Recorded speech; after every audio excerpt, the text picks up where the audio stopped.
কুকুৰাৰ ওজন কেনেকৈ 30-40% বৃদ্ধি কৰিব পাৰিব জানক কেইটামান গোপন পদ্ধতি মই আপোনালোকক কৈ আছোঁ।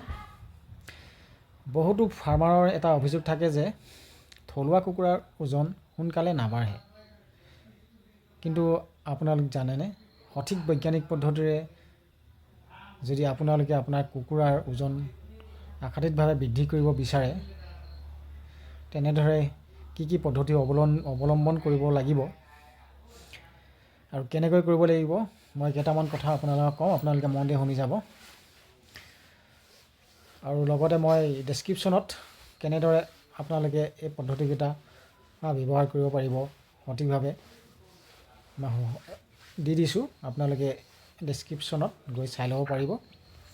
তেতিয়াহ'লে প্ৰথম 21 দিনৰ বাবে প্ৰথম 21 দিনৰ সময়ত আপোনালোকে উচ্চ প্ৰ'টিনযুক্ত 20-21% ষ্টাৰ্টাৰ ফিড খুৱাওক। ইয়াৰ ওপৰতে কুকুৰাটোৰ মানে ওজনৰ যিটো হয় কুকুৰাটোৰ ভৱিষ্যতৰ ওজন নিৰ্ভৰ কৰে। আৰু খাদ্যখিনিত পানী 24 ঘণ্টা তিয়াই থৈ খোৱালে হজম শক্তি 10-15% বৃদ্ধি পায়। আৰু কুকুৰাক কেঁচু, উই, কোপ বা BSF পলু খুৱাব পাৰে। ই অতি দ্ৰুত গতিত মাংস বৃদ্ধি কৰে। আৰু দিনটো মুকলিকৈ এৰি নিদিব, বেছি খোজ কাঢ়িলে শক্তি নষ্ট হয়। দিনটোৰ 3-4 ঘণ্টা বাহিৰত এৰি বাকী সময়ত উন্নত দানা খুৱাই আবদ্ধ কৰি ৰাখক। আৰু কৃমিৰ ঔষধ দিব পাৰে আপোনাৰ 30 দিন আৰু 60 দিনৰ বয়সত নিয়মীয়াকৈ কৃমিৰ ঔষধ দিব আপোনালোকে। আৰু ৰাতিৰ পোহৰ নিশা 2-3 ঘণ্টা লাইট জ্বলাই থ'লে কুকুৰাই অধিক খাদ্য খায় আৰু ওজন বৃদ্ধি পায়। আৰু হজম আৰু ৰোগ প্ৰতিৰোধৰ বাবে দানাৰ সৈতে আপোনালোকে হালধি আৰু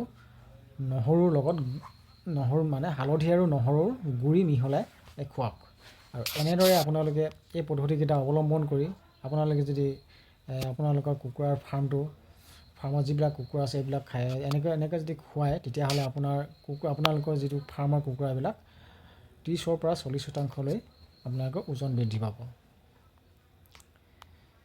আৰু গতিকে বন্ধুসকল, আৰু যে এনেকুৱা ধৰণৰ টিপছ আপোনালোকে বিচাৰে মোৰ ভিডিঅ'টো ছাবস্ক্ৰাইব কৰি ল'ব আৰু লাইক আৰু শ্বেয়াৰ কৰিব।